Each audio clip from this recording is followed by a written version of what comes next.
A'udzubillahi minasyaitonirrajim. Bismillahirrahmanirrahim.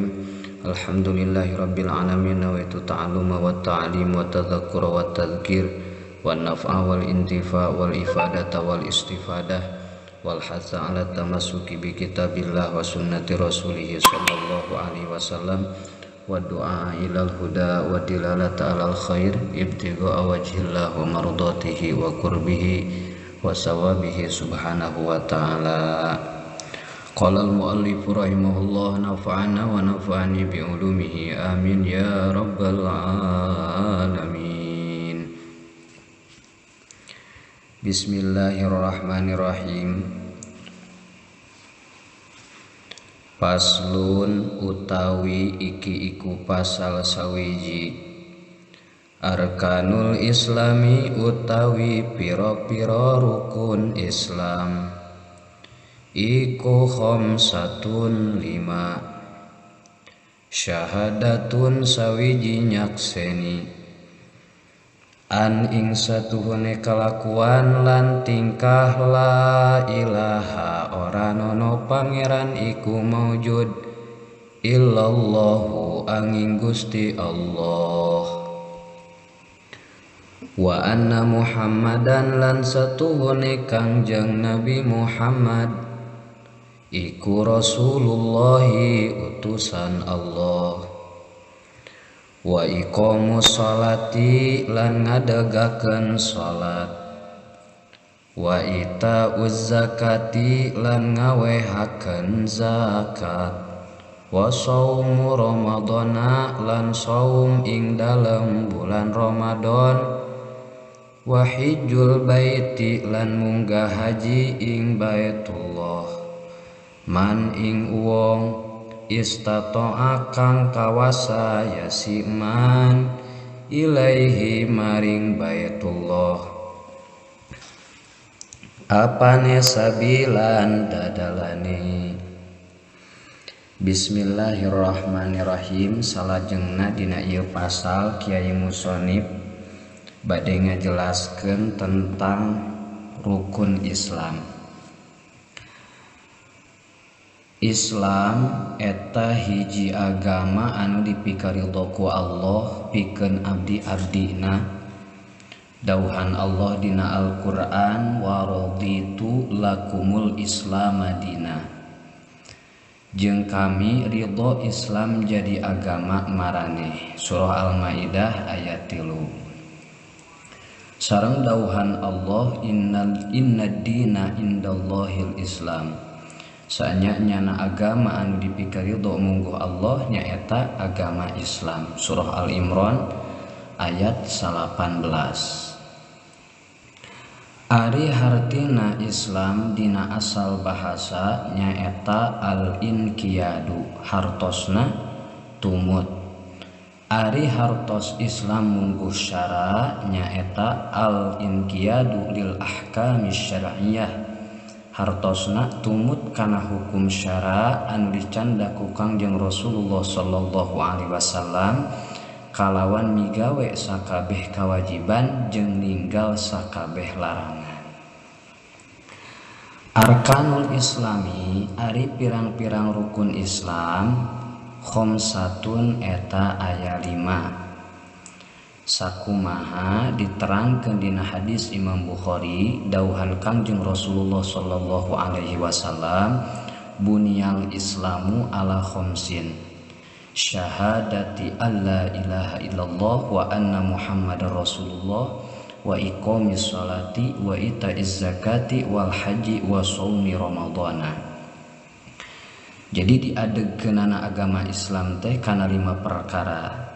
Hiji nyaeta syahadatu.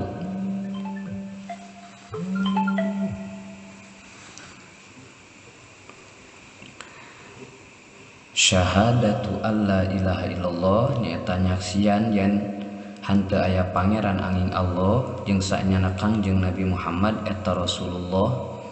Oge kaduana ngadegkeun salat, katilu ngaluarkeun zakat, kaopat puasa dina bulan Ramadan, kalima munggah haji. Nu pertama syahadah. Ari dua kalimat syahadah nyaeta ngaku ka Allah kalawan wahdaniyat sahijina Allah jeung ka sayyidina Muhammad kalawan nubuwah jeung risalah. Jadi nabi jeung rasul tanda nyatana akidah Islam di hiji jalma nyaeta ngaikrarkeun kana dua kalimah syahadah nyaeta asyhadu alla ilaha illallah wa anna muhammadar rasulullah. Hartina asyhadu alla ilaha illallah abdi nyaksian jeung ngaku yen henteu aya pangeran angin Allah. Kemudian jeung abdi ngaku nyaksian sanyana Muhammad eta Rasulullah. Ieu dua kalimah syahadah ngarupakeun kunci anu dipake asup ku hiji jalma kana agama Islam jeung bisa berjalan hukum-hukum Islam kamanehanana. Kalimat asyhadu alla ilaha illallah nyaeta syahadah tauhid ka Allah anu ngandung kasampurnaan akidah terhadap Allah tina jihad uluhiyah. Ari kalimat asyhadu anna Muhammadar Rasulullah eta syahadah risalah ka Kangjeng Nabi Muhammad anu ngandung kana kasampurnaanana akidah terhadap malaikat, kitab-kitab Allah, rasul-rasul Allah, poe akhir, qadarti Allah jeung usul syariat. Salajengna wa iqamus sholati nu kaduana nyaeta rukun Islam teh ngadegkeun salat. Ari hartina ngadegkeun salat nyaeta ngalaksanakeun ibadah kalawan ibadah anu ditangtukeun jeung dina waktu anu ditangtukeun. Tah ieu salat pangutama-utamana ibadah anu dhahir. Parduna pangutamana sakabeh pardu, sunnatna pangutamana ibadah sunnah. Salajengna wa itauz zakati hartosna ngaluarkeun zakat nyaeta ngaluarkeun kadar anu wajib dina harta jeung anu liana tina sakur anu diwajibkeun zakat jeung dipasrahkeun ka mustahikna zakat.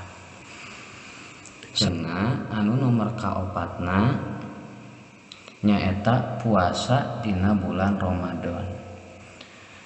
Ari hartina puasa dina bulan Ramadan nyaeta nyetop diri tina sakur anu ngabatalkeun puasa dina sakabeh barang.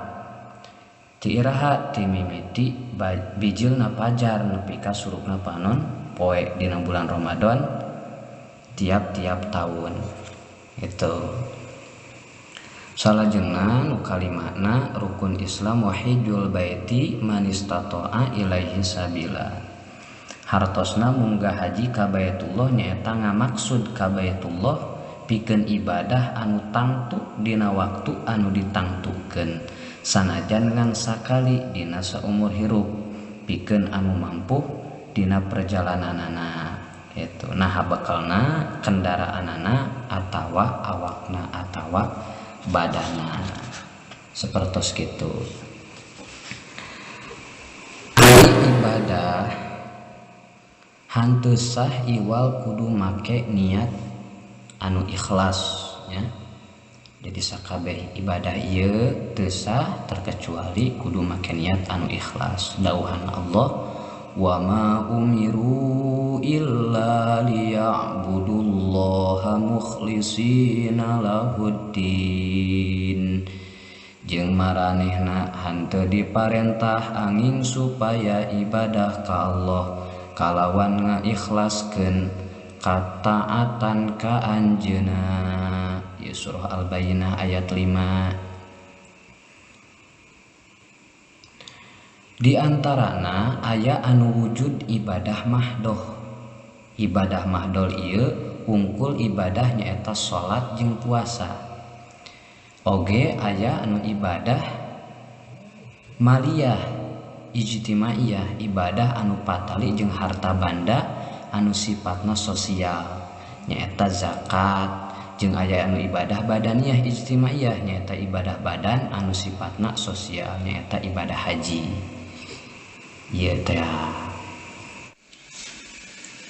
sakumaha dina nadom Sunda rukun Islam 5 syahadah kahiji salat zakat puasa jeung unggah haji.